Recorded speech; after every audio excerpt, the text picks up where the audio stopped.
We have some sample test questions for you. These would be good to look at and go through, and it'll give you an idea what you're going to see on the test and kind of example for the wording. So on the test, they specifically work to maybe confuse you a little bit or send you a wrong direction so you miss the question. They really do want to see statistically a lower score on the first time we take the test. So we're going to beat that. First question is, which of the following is not protected under the Federal Fair Housing? So is it A, religion, B, marital status, C, disability, or D, familial status? Which one is not protected under there? It would actually be B. Marital status is not protected under federal fair housing. Number 2, who does the agent represent? A licensee lists a property for a seller. A buyer calls and asks to see the home.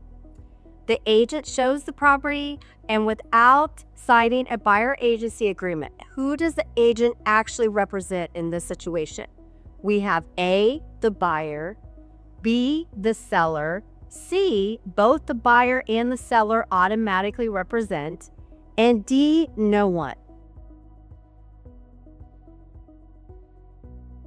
The answer is actually B. It's the seller. That one was a little tougher, wasn't it? The next question is, what is dual agency allow and when? When the Missouri real estate licensee acts as a dual agent, is it A, anytime both parties know, or B, only with the written permission from both parties, or C, only the brokers gives permission for dual agency, or D, never in Missouri? It's B, only when both parties are well informed and it is written permission that they have allowed you to move into dual agency.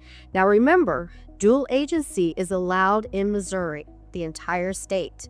Number 4, earnest money is typically held by A, the buyer, B, the seller, C, the broker, or D, the lender. Who holds that earnest money? It is actually C. The broker is the one that holds the earnest money. So as soon as you as a licensee get that earnest money deposit, you give it directly to the broker. Number 5, what is material fact? Material fact is which situation requires disclosure. There's a lot of things that need to be disclosed in real estate. So material fact would be which one? A, a murder in the home of 10 years ago. B, a leaking basement and the water comes in the home and the homeowner knows. C, the seller is getting divorced. D, the sellers lost money on the home. Which one is it? It is B, a leaking basement must be disclosed up front. All right, on to the next one. Let's look at one about commission. A real estate commission can legally be paid to who? A, by a licensee's real estate broker, B, any real estate salesperson, or C, the buyer, or D, the attorney. Who pays the real estate commission?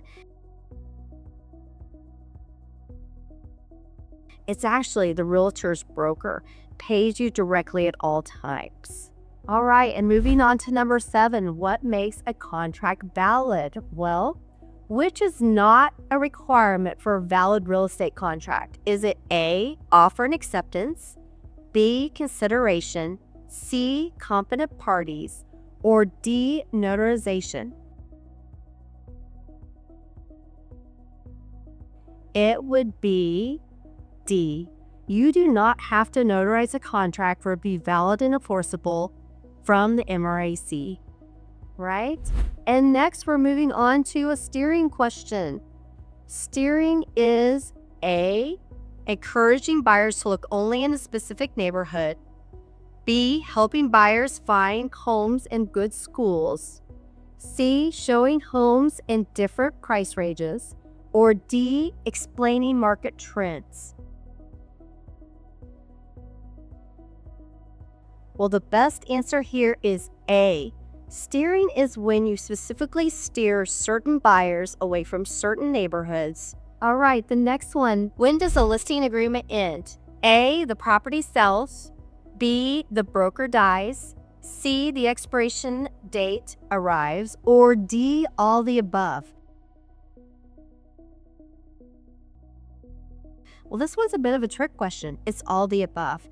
Every single one of those is a problem and will expire or cancel the agreement. And lastly, what is the broker responsible for? A, only their own actions. B, the actions of the salesperson. C, only advertising. And D, only escrow funds. It's actually B. A broker's job in Missouri is to supervise the salespersons that work under them. The broker holds the licenses, and so there is responsibility to be a direct supervision the entire time that the salesperson is working under them. Just remember, it's not the end of the world if you have to retake that test, but what we do want to see is you pass the test and move into a new and exciting career.